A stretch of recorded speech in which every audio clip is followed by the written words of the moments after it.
Salut à tous, aujourd'hui j'ai décidé de m'attaquer à un nouveau style de vidéo. Je vais vous faire des vidéos ce que j'appelle hors sujet. Et comme première vidéo hors sujet, j'ai décidé de vous parler du bac. Pas le backflip, le baccalauréat. Ouais, fallait que je la fasse cette blague. Action, c'est parti. I'll be back. Alors comme je vous l'ai dit, moi j'ai passé le bac en 1999, c'était ce qui s'appelle le bac STI. Donc STI c'était Sciences Techniques Industrielles. Dans la branche STI, il y avait principalement 3 voies, il y en avait d'autres, mais les principales étaient électrotechnique, électronique et génie des matériaux. Moi j'ai eu le bac STI génie des matériaux. Je suis un génie, jongleur magicien. Mais avant de vous parler précisément du bac, de mon épreuve du bac et des résultats que j'ai eus, je vais revenir juste un petit peu en arrière parce que c'est important pour l'histoire. J'étais donc en seconde année, on était en STI, donc on n'avait pas encore choisi nos branches. Donc mon année ne se passait pas trop mal et moi personnellement j'avais choisi par la suite de choisir la branche électrotechnique. Mais ça ne s'est pas passé comme il fallait à cause d'un gros souci qu'on a eu avec un prof de maths. En effet, la plupart des gars de ma classe voulaient aller en électrotechnique. Et il se trouve qu'on avait un prof de maths qui était assez particulier, il avait un gros souci psychiatrique et même un petit peu une dose de schizophrénie. Pour quelle raison pourrait-on te confondre avec moi? T'as pigé? Parce qu'on est la même personne. C'est ça. À un moment donné, dans l'année, ce prof de maths nous a donné un partiel. Moi, je me jette tête baissée dans ce partiel. Et là, je trouve en résultat 0. Je dis, oh, c'est bizarre, quoi. Mais bon, c'est possible, quoi. Je passe au suivant, je fais mes calculs et je tombe encore une fois sur 0 comme résultat. Là, je commence à me dire, c'est assez bizarre. Je refais un petit peu mon exercice, je refais une technique un petit peu différente. Et là, je retrouve 0. Donc, je bug un instant, je reste planté comme ça. Mais je décide de me replonger un petit peu dans l'exercice et encore une fois, et je retrouve 0. À ce moment-là, je me dis, bon, c'est peut-être ça le résultat. Donc, je passe à la suite, je passe à l'exercice numéro 3. Et que vous le croyez ou non, le résultat est de... Eh oui, 0. Donc je refais mes calculs, ma copie est pleine de ratures. Et je me dis, c'est pas possible, je peux pas rendre une copie où tous les résultats sont égaux à 0. Vraiment, je suis en train de me remettre en question. Je me dis, est-ce que j'ai pas bugué? Est-ce que j'ai pas eu un souci quelconque? Et quelques jours plus tard, lorsqu'on va faire la correction des partiels, entre-temps, on a discuté entre nous, entre les élèves, et on avait tous trouvé 0 un peu partout. Bon, il y en a qui trouvaient d'autres choses. On se disait, mais ça se trouve, c'est eux qui ont eu raison, et nous, on a trouvé n'importe quoi. On s'est fait piéger par quelque chose. Et donc, lors de la correction, le prof de maths, comme je vous ai dit, qui était un prof assez timbré, quoi, se marre un truc de malade. Alors je vais vous faire un petit peu comme il a fait pour vous montrer à quel point il était vraiment toqué le bonhomme. Le gars l'a fait de cette manière là. Alors ce qui est assez drôle, alors c'est génial, c'est que tous les exercices étaient égaux à 0. Et je suis content de moi. Ouais, je sais, j'ai l'air un petit peu fou, mais croyez-moi, c'est exactement de cette manière-là que le prof nous a annoncé ça. Quand je vous dis qu'il était toqué, il était vraiment toqué. Nous, on lui a dit, c'est pas normal de faire un truc comme ça. Donc à ce moment-là, nous, on s'est tous mis d'accord, on est parti voir la CPE, on lui a parlé de cette situation et plein d'autres situations qu'il y avait dans son cours, parce que croyez-moi, il était vraiment malade. Il nous racontait toujours des trucs bizarres de la manière dont je vous l'ai fait là. Il nous disait vraiment des trucs étranges, il nous parlait souvent de sa femme. Quelques temps plus tard, on a compris qu'au final, il n'avait pas de femme, donc en fait, le mec, il était en pleine mythomanie. Et donc, en disant toutes ces choses-là à la CPE, parce que quand même c'était notre avenir, elle a décidé de lui donner un blâme. Il n'a pas été viré, mais elle lui a dit clairement qu'il fallait qu'il arrête ce genre de choses-là. Donc le prof s'est un peu calmé, mais le problème c'est que je pense que soit il était toujours aussi fou ou il a voulu se venger. Lorsqu'on a passé nos examens de fin d'année pour pouvoir choisir nos filières, il a fait vraiment n'importe quoi, il nous a saqués, nous a tous détruits, et croyez-moi, aucun n'a été capable dans la classe de pouvoir passer en électrotechnique. Suite à ça, j'avais le choix entre électronique et génie des matériaux, donc j'ai préféré choisir génie des matériaux. Et c'est là qu'ont commencé ces 2 années, donc année de première et de terminale, assez compliquées dans le génie des matériaux, alors que c'était pas du tout ce que je voulais à la base. Donc je passe mon année de première dans ces filières-là. Ensuite, on a le bac de français et le bac d'histoire géo. J'ai une moyenne assez raisonnable en français, mais en histoire géo, j'ai toujours été une... Ouais, je préfère censurer. Et là, je mettrais une bite à l'écran, mais censurée aussi. Et vient donc l'année de terminale. Il se trouve que pour ma part, j'avais 2 matières au coefficient 9 et une au coefficient 8. La matière du coefficient 8, c'était la mécanique, donc on apprenait tout ce qui était mécanique des fluides, les accélérations, les décélérations, les vitesses, les torseurs, enfin les forces, plein de choses de ce style-là. Il y avait ensuite 2 matières coefficient 9, il y avait l'obtention, donc on apprenait à obtenir, à avoir, à créer des matériaux et à tester des matériaux. Donc par exemple, on créait des vases en céramique, on créait des petits objets en plastique et en polymère. Et il y avait l'A2I, automatisme informatique industriel. Donc là, c'était plus de la programmation. On apprenait aussi à programmer ce qu'on appelle des automates. On avait des trucs avec des vérins, on avait des trucs mécaniques, on programmait ça dans l'ordinateur, on appuyait sur entrée et tout à coup, les automates faisaient des choses de manière automatisée. Donc pour ce qui est de l'obtention, je connaissais tout sur le bout des doigts lorsque je suis arrivé au bac. Et pour l'A2I, je connaissais un peu tout. C'est juste qu'il y avait une leçon et un cours que j'avais loupé au cours de l'année. Sachez que pour nous, les STI, en l'occurrence génie des matériaux, on devait tirer au sort entre l'obtention et l'A2I.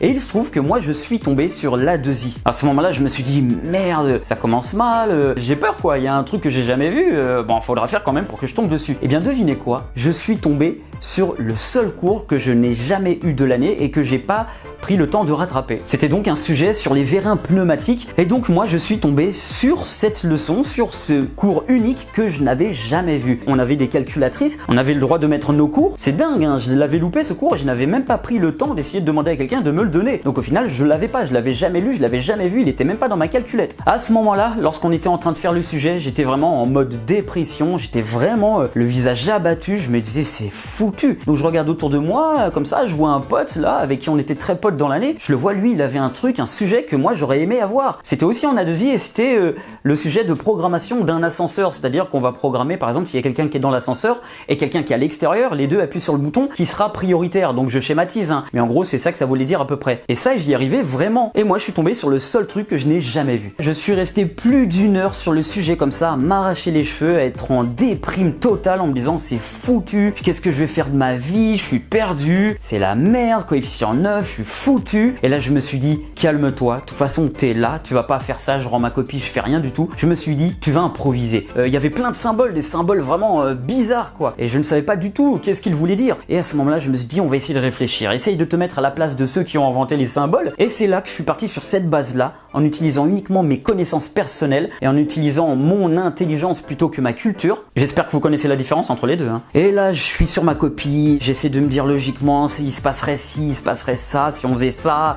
C'était le bordel dans ma tête, je chauffais. Et donc je fais mon truc comme ça et puis voilà, là je termine ma copie. Ça c'était la première partie de l'exercice. La deuxième partie de l'exercice, on devait aller sur l'ordinateur et entrer la programmation qu'on avait marquée sur la première partie pour ensuite le mettre dans ce qu'on appelle, comme je vous ai dit, l'automate pneumatique pour voir si ça fonctionne. Donc je fais ma deuxième partie, je mets ça dans l'ordinateur, voilà, je rentre toutes les données que j'ai pu faire lors de ma première partie où j'étais en mode de improvisation et au moment de devoir lancer l'automate, donc de faire entrer, je lance et là l'automate a fait toutes les opérations qui étaient demandées. J'étais quand même un peu sur le cul et je me suis dit mais putain, mais il n'y a pas eu une seule erreur apparemment. Et là j'ai commencé à me dire il y a peut-être possibilité que dans mon bordel j'obtienne quelque chose quoi. Mais je partais quand même de l'épreuve en étant quand même assez négatif. Sachez par la suite que lorsque j'ai eu les résultats, j'ai appris que j'ai eu 14. Vous vous rendez compte, 14 sur 20 au coefficient 9, j'avais pété la baraque.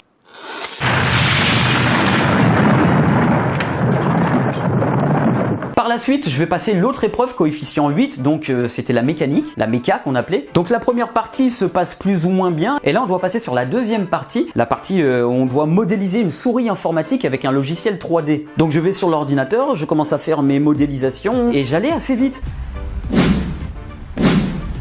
C'est vrai que je regardais les gens autour, tout le monde jette forcément un coup d'œil sur les autres, ce qu'ils sont en train de faire, et tout le monde voyait que j'étais quand même assez en avance, et vraiment, hein, je voyais les gens qui étaient en train de me regarder comme ça, en mode stress, en se disant putain, lui il avance vite quoi, c'est normal, on est en pleine épreuve du bac, et on est un petit peu stressé quoi. Et à ce moment-là, j'arrive à la fin, et donc j'arrive à faire mes textures, l'enveloppe de la souris, et en fait il y a un truc qui ne marchait pas, donc j'appelle le prof, et à ce moment-là, croyez-moi, je raconte pas des conneries, tout le monde quasiment en même temps, vous, s'est retourné comme ça avec un gros sourire.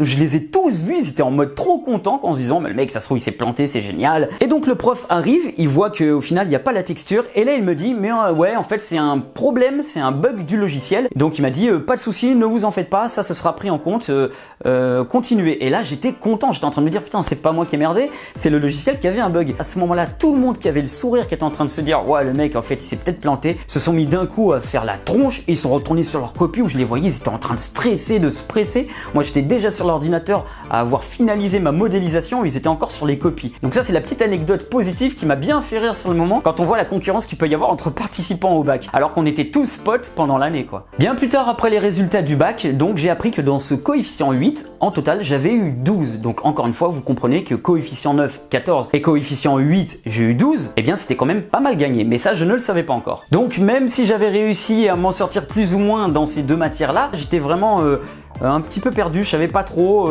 je me disais je l'aurais pas, j'étais plus du côté où je l'aurais pas. Donc voilà, pendant toute la période après la fin de l'examen jusqu'au résultat, j'étais comme tout le monde, comme vous, un petit peu en panique. Et vient donc le jour où on doit aller voir les résultats. J'y vais comme ça, je m'approche de la pancarte, je vois mes potes, parce qu'on était un petit groupe de potes comme ça tout au long de ces 3 années. Je vais voir le résultat et je vois que j'ai eu le bac. Et ouais, j'ai enfin réussi, j'ai le bac.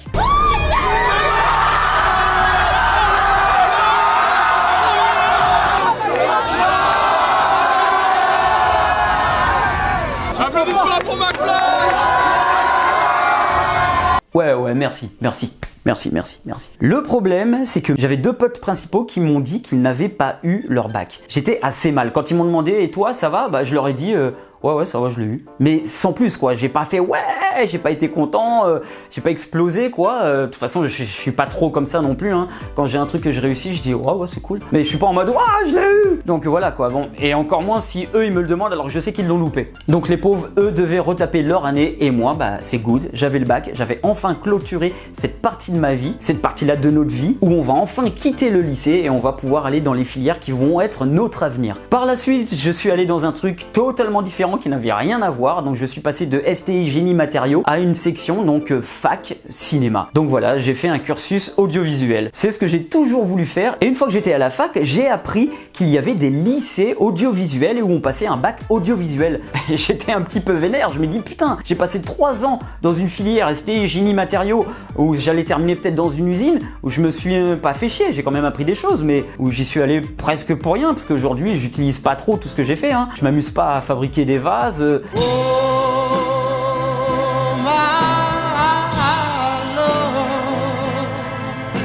Voilà ma petite expérience à moi que j'ai eue au moment où j'ai passé le bac et au moment où il y a eu la grande libération où j'ai appris que je l'ai eu. Et croyez-moi, même si c'était stressant à l'époque, si c'était 3 années vraiment dures, difficiles, hein, parce que STI génie matériaux c'était compliqué. En plus j'étais moi à une période du bac où ils avaient allégé tous les programmes sauf le nôtre. Donc nous on se tapait vraiment tous les trucs, les logarithmes exponentiels, les trucs hyper compliqués, alors que les autres avaient eu des programmes allégés. Donc c'était une période compliquée, mais aujourd'hui avec le recul, et même il y a quelques années de ça encore, je repensais au bac et je me disais au final c'était une bonne période. Est-ce que c'est une bonne période parce que je me dis j'ai quand même appris des petits trucs et puis bon j'étais sociabilisé parce que j'étais à l'école, ou est-ce que je dis que c'est une bonne période parce que aujourd'hui c'est fini quoi, j'ai plus le stress du bac, donc forcément je le vois un peu comme une expérience positive parce que je l'ai eu. Je sais pas. En tout cas ça c'est mon expérience. N'hésitez pas à me dire dans les commentaires quelles sont vos expériences du bac, quelle que soit l'année où vous l'ayez passé, et surtout je donnerai un conseil aux personnes qui ne l'ont pas eu. Ne déprimez pas, ne soyez pas en dépression parce que vous n'avez pas eu le bac. C'est vrai que des fois c'est un passage important